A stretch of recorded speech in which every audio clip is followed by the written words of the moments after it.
송원재 TV 시작합니다.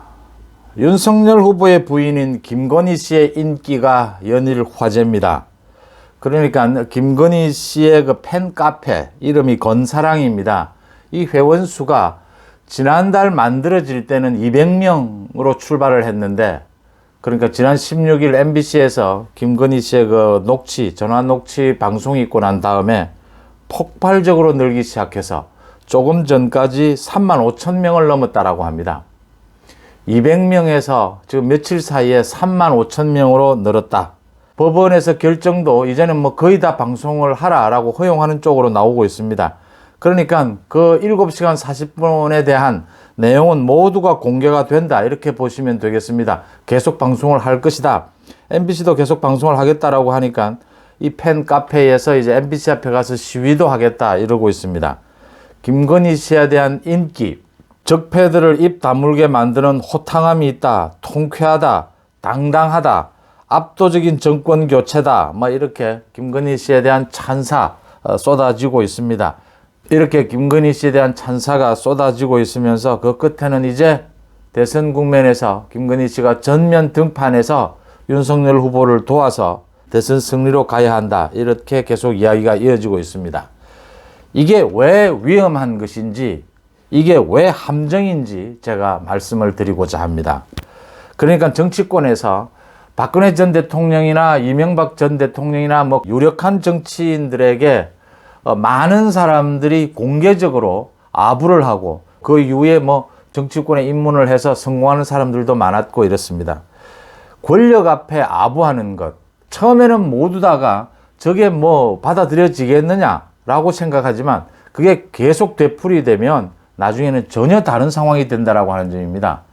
김건희 씨에 대한 지금 쏟아지고 있는 인기, 찬사, 이게 계속 되풀이되면 김건희 씨도 착각할 수 있게 된다라고 하는 말씀을 드리고 있는 겁니다. 굉장히 교묘하고 굉장히 정밀하게 접근을 한다라고 하는 부분들입니다.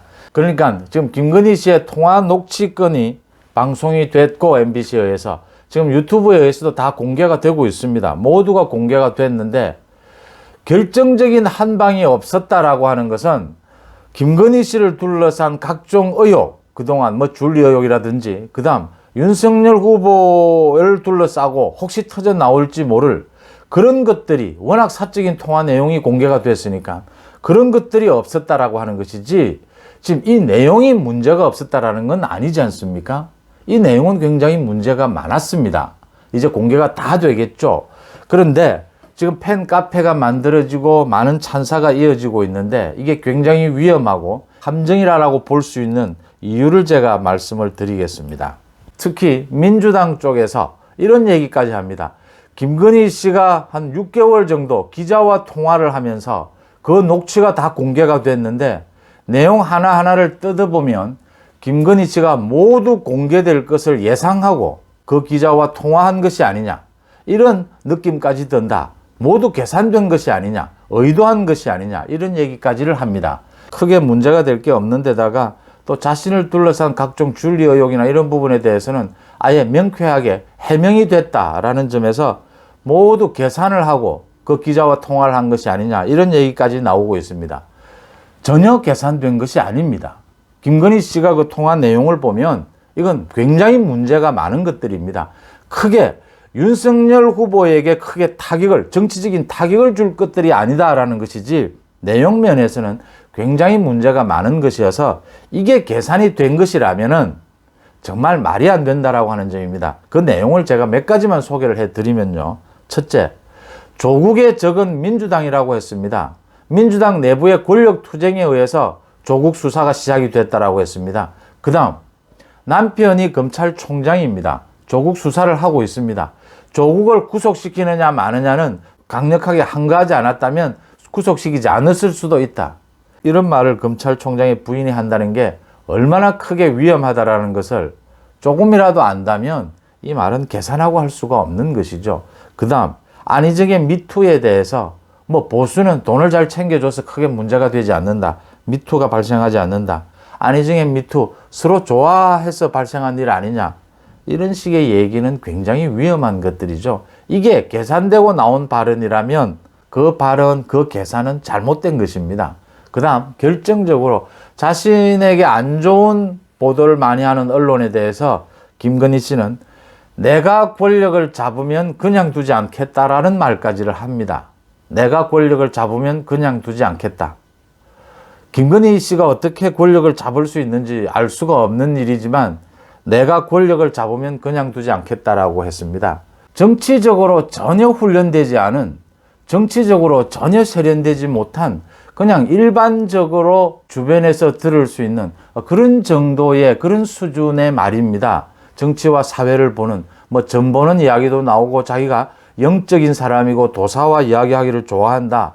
이렇게 얘기도 하고 권력이 무서운 것이다. 정치와 권력, 사회에 대해서 많이 아는 것처럼 얘기를 하지만 사실은 그 표현이나 이런 부분들은 어디에서나 들을 수 있는 그런 정도의 수준입니다. 그러니까 정치적으로 전혀 훈련되지 않은 언어들이고 훈련되지 않은 표현들이고 훈련되지 않은 생각입니다. 이런 것을 가지고 일각에서 굉장히 정치적으로 계산을 잘하고 굉장히 활달하고 적극적인 성격이 있는 만큼 대선 국면에서 전면에 등판을 하면 윤석열 후보에게 굉장히 도움이 될 것이다. 이런 식으로 하는 것은 모두 아부이고 모두 함정을 파놓은 모두 위험한 것이다 라고 하는 점입니다. 이재명 후보의 형수 쌍욕을 이야기합니다. 많은 분들이 들어보셨다면 놀라셨을 겁니다. 문제는 이재명 후보가 지금 기자들 앞에서 그 형수 쌍욕을 그대로 재현한다라고 한번 생각을 해 보십시오. 이건 과거에 10년 전에 한 형수 쌍욕을 녹취록을 듣는 것과는 100배, 1000배의 효과가 있을 겁니다. 100배, 1000배의 타격으로 가게 될 것입니다. 이재명 후보에게. 지금 현재 그 욕을 이재명 후보가 국회에서 기자회견을 하면서 그 욕을 되풀이한다라고 한번 생각해 보십시오. 마찬가지입니다. 김건희 씨가 지난해에 쏟아부은 이 녹취, 이 말들이 지금 현장에서 기자들 앞에서 이 말이 되풀이된다라고 생각을 해 보십시오. 이걸 노리고 있는 겁니다. 이게 위험하다라고 하는 겁니다. 이게 함정이라고 하는 겁니다. 팬카페, 정치인들의 팬카페가 많이 있죠. 그게 정치인들에 대한 큰 힘이 되기도 하고요. 정치 행동에 대해서 굉장히 격려가 되기도 합니다. 또 때로는 장사 속으로 팬카페가 만들어지는 경우도 일부 있고요. 또 팬카페로 인해서 생기는 부작용들도 많습니다. 이제 김건희 씨의 이 팬카페에서 MBC에 가서 또 시위도 하고 이런다라고 하는데 이게 큰 힘이 될 수도 있고 또 부작용이 생길 수도 있습니다. 김건희 씨는 선을 그어야 합니다. 팬카페의 활동과는 선을 그어야 합니다. 그 이유는요. 제가 이거 여러 번 말씀을 드리는데 윤석열 후보에게 지금 부인인 김건희 씨 문제는 사실은 제가 어떤 제 견해를 말씀을 드린다면 앞으로 윤석열 후보가 대통령이 되더라도 5년간은 김건희 씨와 어떤 형태로든지 관계가 없는 그게 가장 저는 바람직하다 이렇게 봅니다. 그런데 그럴 수가 없지 않습니까? 부부간에 그럴 수가 없는 상황이지 않습니까? 그래서 제가 계속 내조라든지 아내의 역할에만 그치자. 그게 가장 현명하다라고 말씀을 드리는 것이고 윤석열 후보도 이미 공약으로도 내놨습니다. 제2부속실 자체를 없애겠다. 그 다음 지금 선거 국면에서 김건희 씨는 전면에 등판해서 지원하는 일은 거의 없을 것이다. 본인이 좋아하지도 않고 정치에 관심도 없고 윤석열 후보가 이야기한 그대로입니다. 정치에 크게 관심도 없고 정치에 아는 사람들도 없다. 제가 봐도 그렇습니다. 정치적으로 세련됐거나 정치적으로 훈련되어 있다라는 느낌을 전혀 받을 수가 없습니다. 정치를 몰라도 괜찮습니다. 정치를 꼭 알아야 될 필요가 뭐 있습니까? 김건희 씨 같은 경우에는 자기 사업을 굉장히 훌륭하게 잘하고 있는 분이지 않습니까? 정치를 모르고 살아오셨다라는 느낌을 받을 수가 있습니다. 이 말들 중에. 그렇기 때문에 윤석열 후보의 판단이 맞다. 김건희 씨는 정치 또는 선거 또는 대통령이 되더라도 공적인 역할은 최소한에 그쳐야 한다. 윤석열 후보가 이미 김건희 씨의 이런 여러 가지 발언들에 대해서 통화 녹취에 대해서 이미 사과를 했습니다. 이 아무리 대선 후보의 배우자라고 하지만 이렇게 개인적인 통화를 녹취를 해서 이걸 공개한다는 것은요.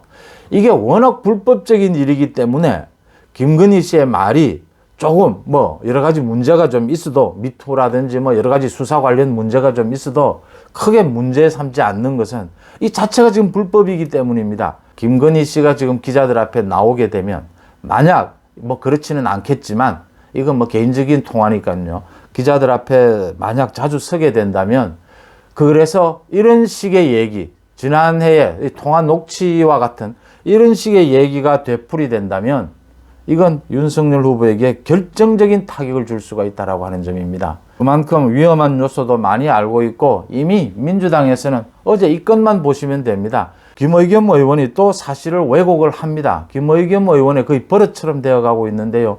그러니까 김건희 씨가 그 서울의 소리 그 기자를 처음 만날 때 침대에 누워서 3시간 동안 침대에 누워서 만났다. 하대하듯이 만났다. 그런 식으로 왜곡을 합니다. 제가 말씀드렸다시피 조금씩 계속해서 왜곡해 갈 것이다. 계속해서 그걸 또 바로잡아 가야만 한다. 이런 상황에서 김건희 씨가 전면 등판을 한다. 기자들과 전체적으로 이렇게 만나게 된다라는 건 위험하다라고 하는 점입니다. 드러났지 않습니까? 김건희 씨가 몸이 너무 아파가지고 3시간 동안 그 사무실 침대에 누워 있었다라는 것, 양해를 구하고 그런 걸 계속 이렇게 왜곡을 하는 겁니다. 지금 상황 분위기는 그렇다라고 하는 점입니다. 그러니까 MBC를 비롯해서 많은 친여권 쪽의 유튜브들이 이렇게 김건희 씨에 대한 녹취 방송 이걸 계속하는 이유는 김건희 씨에 대해서 좋지 않은 이미지 계속 덮어씌워서 이걸 윤석열 후보의 타격으로 가져가고 특히 그 주술 전 부분을 계속 부각을 시키고 이렇게 계속하면서 김건희 씨가 전면 등판하기를 기다리는 겁니다. 그러니까 다시 말씀을 드리면 이재명 후보의 형수 쌍욕 그 자체도 엄청난 타격이지만 그 형수 쌍욕과 비슷한 경우가 이재명의 지금의 시점에서 다시 되풀이된다면 이건 결정적일 수 있거든요. 이런 것을 노리고 있다라고 하는 점입니다. 김건희 씨에 대한 인기, 거기에 대한 함정, 이 부분을 여러분들과 함께 생각해 봤습니다. 소문제TV 마칩니다. 고맙습니다.